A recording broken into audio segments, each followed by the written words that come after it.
It's April already. Do you know what that means? It's spring in our corner of the world. Do you hear it all around you?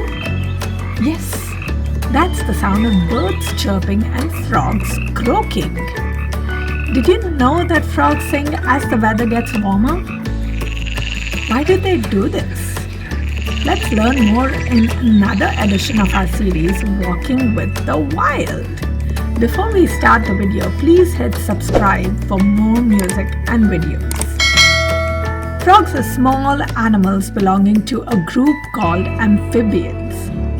This means that they live part of their life in water and the other part of it on land. Amphibians are cold-blooded animals. They do not regulate their body temperature, and it is always the same as the temperature of their surroundings.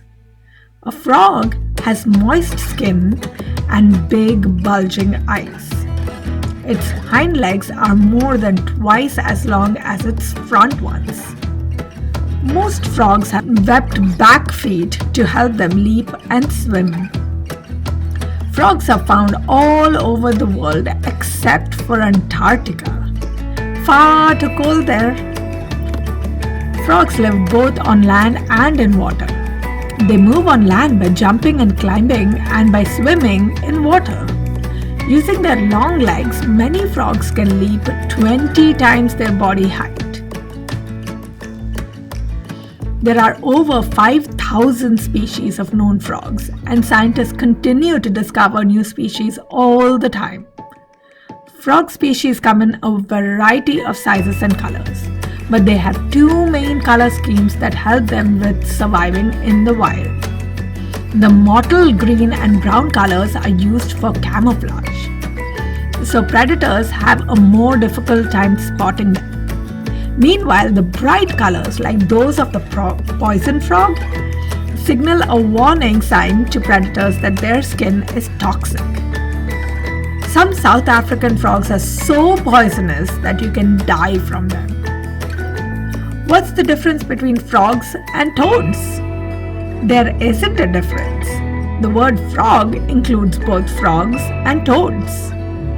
While toads are frogs, toads tend to refer to frogs that have particularly dry and warty skin. Toads also tend to have shorter legs and are more heavy-set. Frogs are more likely to live in or near water than toads. Now let's come to the main question that we started the video with. Why do frogs sing? The male frog sings to attract a female mate.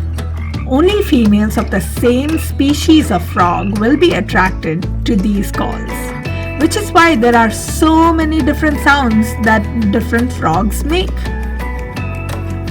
How do frogs sing? Unlike us, frogs sing with their mouths closed. They squeeze their lungs so that air flows across their vocal cords and into their vocal sac, the part on the throat of the frog that blows up like a balloon. The vocal cords vibrate and the vocal sac amplifies that sound, like a natural microphone. Other frogs can hear the call because they have sensitive circular membranes on either side of their heads, which catch these sound vibrations and send their message to the brain. When does frog calling start? The first frog call always happens as winter weather warms, but the exact timing varies from place to place and year to year. Because of global climate change, frog calling is thought to be starting earlier and earlier. Here are some interesting facts about frogs. A group of frogs is called an army. Mimicking an army, large groups of frogs come together during the breeding season to search for food. Moving in a large group provides frogs with an increased chance of survival who would otherwise be vulnerable traveling alone. Frogs drink water through their skin. Frogs drink water through what is known as a drinking patch, which is located on the underside of a frog's belly and thighs that allow them to absorb water through their skin. The world's largest frog species is known as the Goliath frog. The Goliath frog lives in Western Africa and can grow to be around a foot long and weigh up to 7 pounds. In contrast, the world's smallest frogs are less than half an inch long. A frog's eyes and nose are on the very top of their heads. This allows them to see and breathe while most of their body is underwater. So what do you think about these little animals who let us know that spring is here every year? Let us know in the comment section and don't forget to subscribe to come sing with us.